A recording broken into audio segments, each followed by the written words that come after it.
Good afternoon, araw ng Webes. Maulan sa labas.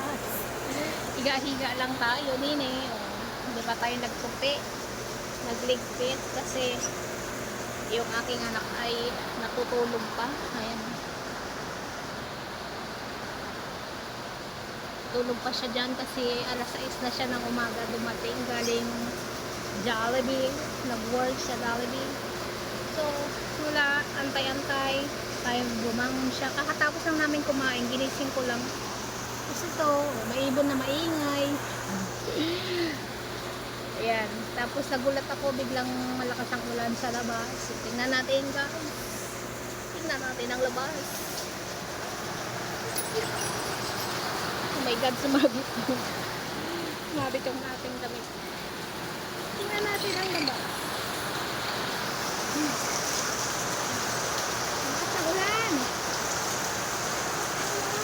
Mga sampay natin.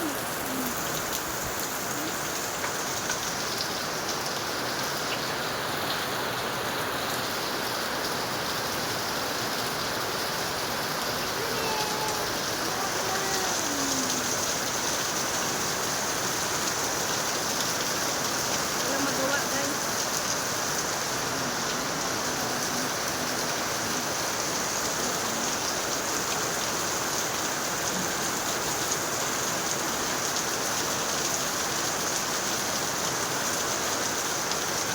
Pasok na tayo.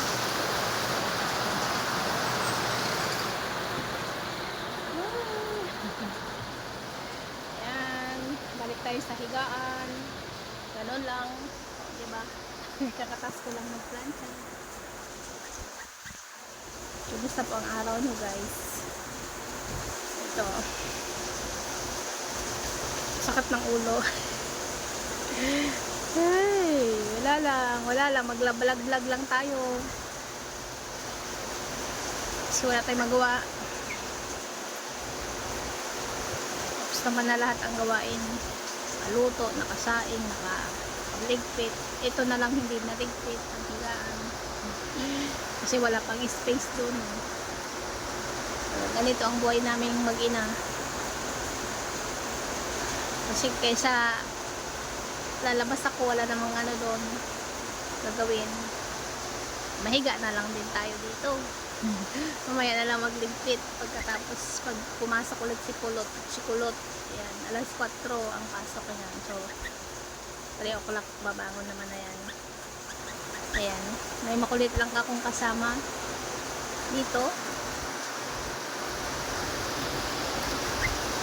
Nakatapos lang tawag niyan, magdudot-dot, mag-upload. Ayan, salamat sa inyong lahat. Happy holidays. Mag-uundas na. So marami na namang ganap ang mga uuwi. Uuwi sa probinsya. Ayan, mag-ingat kayong lahat kasi alam ko maraming uuwi pag ganitong panahon, no? Kami ay dito lang sa bahay. Ito lang tayo para walang gastos.